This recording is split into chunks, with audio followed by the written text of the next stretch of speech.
Après avoir rompu ses accords militaires avec l'État français, le Burkina Faso a affiché très clairement son ambition de consolider ses rapports avec la Russie, aussi bien sur le plan diplomatique que sur le plan militaire.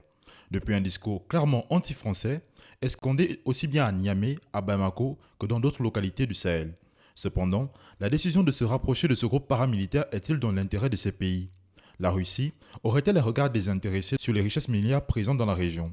Pour notre expert en géopolitique, la question mérite d'être étudiée avec soin. Il faut dire que la Russie, étant un pays riche en ressources naturelles, est moins intéressée par les ressources naturelles du Sahel que par les prébendes politiques et géopolitiques qui résulteraient de sa simple présence sécuritaire. En effet, nous sommes dans une configuration mondiale du piège de Thucydide, comme l'a si bien relevé Graham Allison il y a quelques années.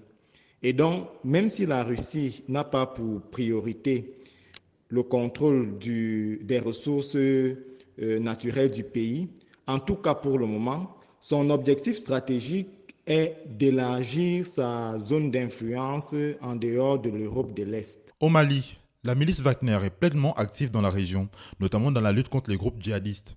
Au Niger, les forces du Conseil national pour la sauvegarde de la patrie, le CNSP, sous la menace de la CEDEAO, pourraient également solliciter l'appui du groupe paramilitaire russe. Une idée qui devrait susciter de la retenue selon notre expert. La Russie pourrait lorgner les richesses du Niger, bien qu'elle recherche en priorité l'élargissement de sa zone d'influence. Le Niger est actuellement le 5e exportateur mondial d'uranium. Il faut tout d'abord relever qu'à l'heure actuelle, la France n'est pas sur le pied de départ du Niger.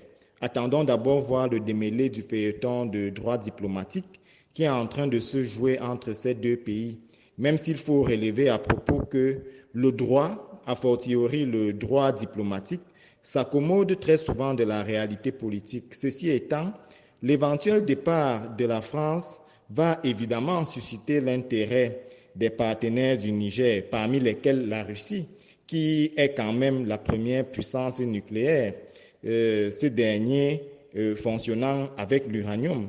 Mais je crois que les autorités nigériennes sont suffisamment avisées pour non seulement diversifier leurs partenaires sur la question, et surtout pour négocier l'importation de la technologie pour pouvoir au moins transformer son uranium en électricité. Présente dans plusieurs pays du Sahel, la milice Wagner est le bras armé pour élargir l'influence de Vladimir Poutine. Désormais privé d'Evgeny Prigojine, le groupe paramilitaire risque d'accroître son activité en Afrique. Des paramètres qui mettent à mal l'influence française dans la région.